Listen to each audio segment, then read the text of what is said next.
It's common to view work and family as competing entities, locked in a never-ending struggle for our time and attention. But let's shift our lens a bit. Instead of seeing these roles as mutually exclusive, let's consider the possibility that they can enhance each other. This is the idea behind the role enhancement hypothesis. The role enhancement hypothesis suggests that having multiple roles, such as being an engaged employee and a committed parent, can be beneficial. It can lead to psychological rewards and personal growth.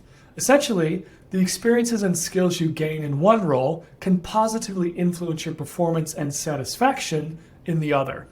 Now, this hypothesis has given birth to two important concepts: work-to-family enrichment and family-to-work enrichment. Work-to-family enrichment posits that experiences at work can improve the quality of life at home. It's about how your work role can positively influence your family life. For instance, Robbie the construction worker's experiences and skills gained at the construction site, like problem solving, time management, and team collaboration, could enhance their performance as a parent. Perhaps Robbie could use those problem solving skills to help the kids with their homework, or employ time management strategies to balance household chores and playtime with the kids. On the flip side, family to work enrichment suggests that your family life can contribute positively to your work life. It's about how your family roles can enhance your work experience. Robbie's role as a parent could positively influence their work experience. The patience learned from raising a child, the ability to handle unexpected situations, or the time management skills honed by juggling household tasks could make Robbie more resilient, adaptable, and effective at work. So instead of a tug of war between work and family, it's possible to have a symbiotic relationship where one role enriches the other, ultimately contributing to a more balanced and satisfying life. And research has shown several ways experiences in one role can enrich the other. First, accomplishments in one role can lead to a sense of happiness and pride that spills over into other areas of life. For instance, when Robbie successfully completes a challenging project at work, the ensuing sense of accomplishment doesn't stay at the construction site. It accompanies Robbie home, infusing their family interactions with positivity. Next, skills acquired in one role can prove useful in others. As a construction worker, Robbie develops skills like effective communication and multitasking. These skills don't remain confined to the construction site but come into play at home as well. Research also suggests that harmonizing work and family roles can contribute to improved health outcomes. For example, when Robbie cultivates a supportive and satisfying home life, it helps buffer the daily stresses of their demanding construction job. This balance between work and family serves as a protective factor, contributing to better physical and mental health for Robbie. Lastly, the combination of fulfilling work and a nurturing family life can enhance overall life satisfaction and engagement. Robbie's rewarding work life and family bonds interact to create enriching experiences, contributing to a heightened sense of purpose and a more meaningful life. Contrary to earlier research focusing on role conflict, the role enhancement hypothesis, with its emphasis on work-family enrichment, highlights the potential for roles to mutually enhance and positively influence each other. Conservation of resources theory is a highly influential theory that's guiding a lot of the research on work-life balance. While this theory is also applicable to discussions of motivation and stress, it finds its most frequent use when unraveling the complexities of work-life balance. In essence, this theory centers around the principle that people are naturally inclined to avoid losing their valued resources.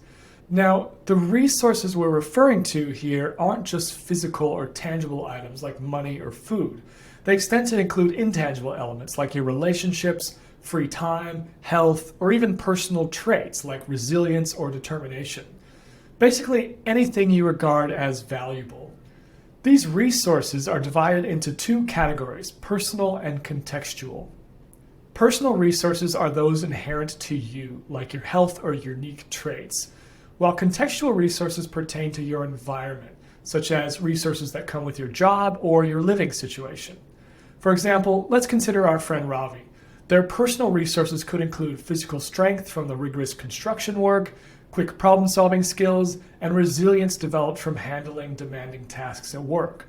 Ravi's contextual resources might be their supportive coworkers, the tools they use at work, and the community that Ravi's a part of outside of work.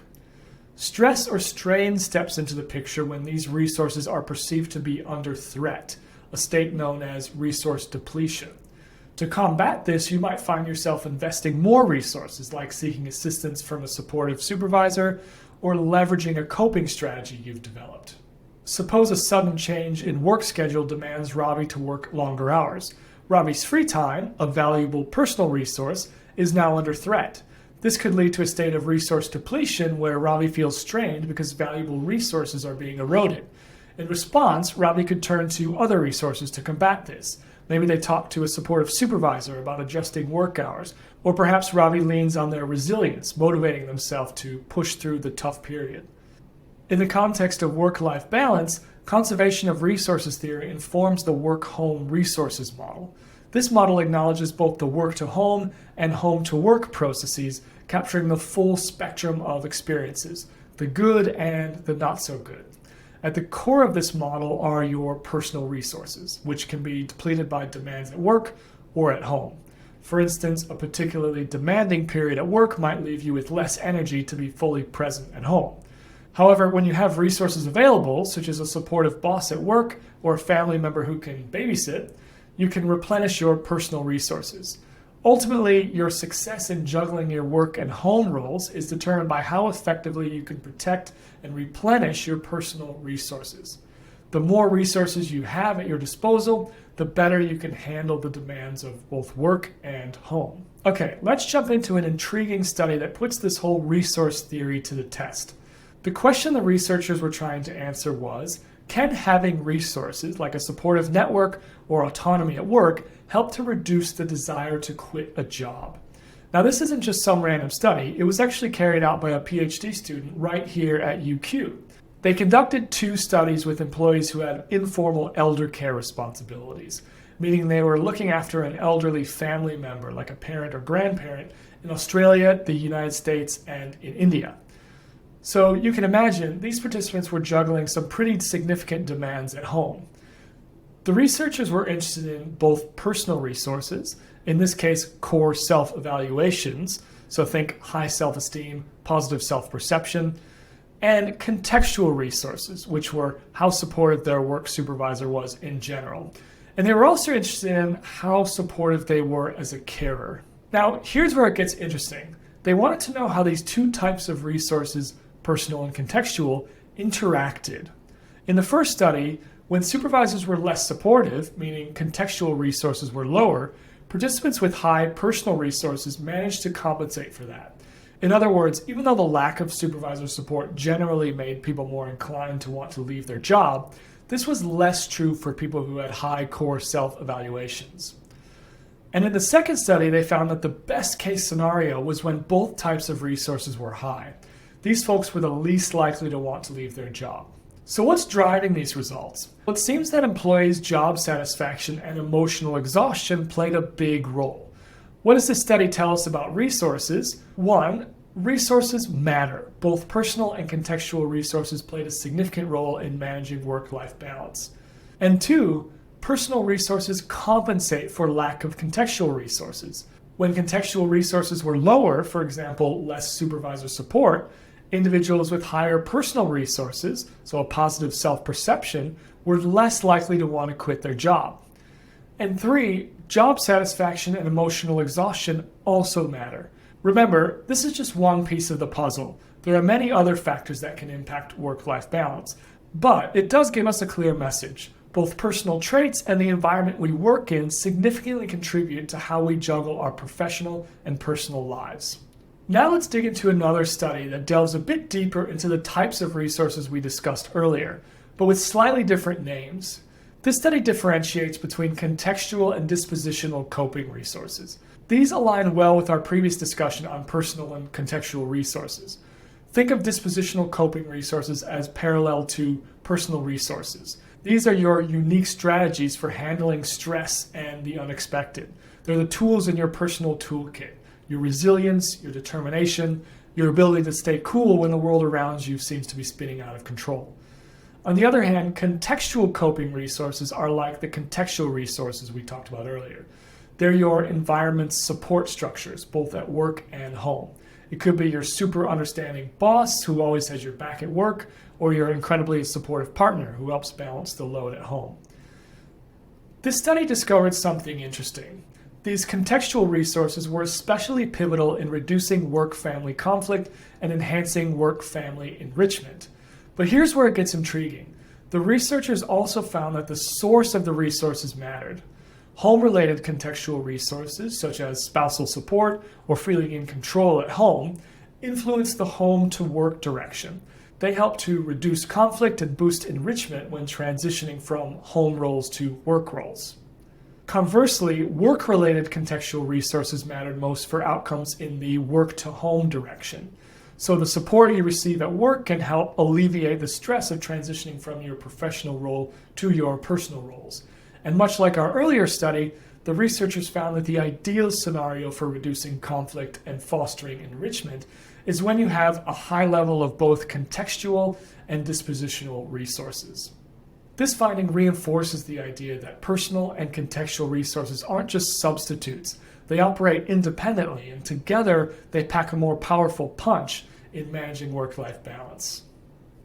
It's time to level up our understanding of this work-life balance concept. You might have noticed that we've used a lot of terms to describe this idea. We've thrown around phrases like work-family conflict, work-family enrichment, role strain, role enhancement. Some work uses the term work-family interface, and more. It may seem like we're juggling a lot of similar sounding terms here, which can be a bit confusing. This is what we call the jangle fallacy, using different terms to describe what is essentially the same thing. A meta-analysis took a step back and investigated how our understanding of work-life balance has evolved over time. Initially, the idea was all about being fully engaged in all life roles. So the aim was to be just as involved in your work life as in your family life. But as time went by, the focus shifted. It moved from being all in all the time to being effective and meeting expectations across different life domains. The researchers argued that with multiple roles, trade-offs are inevitable, and it's okay if you can't be fully engaged all the time. The goal is to still be effective when juggling demands from various roles. The meta-analysis also highlighted the jingle fallacy, when different definitions are given to constructs that are essentially the same. They found 233 unique definitions in their review of 290 papers. Some definitions honed in on satisfaction and effectiveness, others on the conflict and enrichment distinction we've discussed, and others on whether your work life fits with your home life. And then most definitions involve different blends of these aspects. But here's the kicker. Even though conflict and enrichment often pop up in work-life balance definitions, they relate very differently to job, life, and family satisfaction. So conflict and enrichment are not just two ends of the same spectrum. What tends to be a better predictor of satisfaction in these different areas is the concept of balance itself. This balance is distinct from the absence of conflict or the presence of enrichment, even though those factors can influence balance. And this idea of meeting expectations in both roles, that's not the same as balance either, though it may, again, influence balance. So the researchers argue that we should let go of the idea that work-life balance is about equality in roles. The big takeaway here, we really need to be more precise when we're talking about work-life balance. It's a complex concept, and it's time we treated it as such. So here's the comprehensive definition that this research team came up with. They define work-life balance as employees' evaluation of the favorability of their combination of work and non-work roles, arising from the degree to which their effective experiences and their perceived involvement and effectiveness in work and non-work roles are commensurate with the value they attach to those roles. Quite a mouthful, isn't it? Let's break it down a bit. This definition sees work-life balance as a job attitude with both emotional and cognitive elements. It's all about how people judge whether their environments align with their goals and values. This definition gives us three key dimensions to think about. One, effective balance. This is all about feeling good emotions from each of your roles. Imagine finishing a project at work that you're really proud of, and then going out with your friends and laughing all night. That's effective balance. Two is effectiveness balance. This one's about performing well and meeting the demands of each role. Think about it as being able to smash your work deadlines and ace your exams and still manage to keep your houseplants alive. Three is involvement balance. This is about being fully engaged in each role. It's like being able to be fully present during your work meetings, but also being able to switch off and focus on your friends or family when you're spending time with them. So while work-life balance is a complex concept, this definition helps us understand it from different angles and consider the many factors that contribute to it.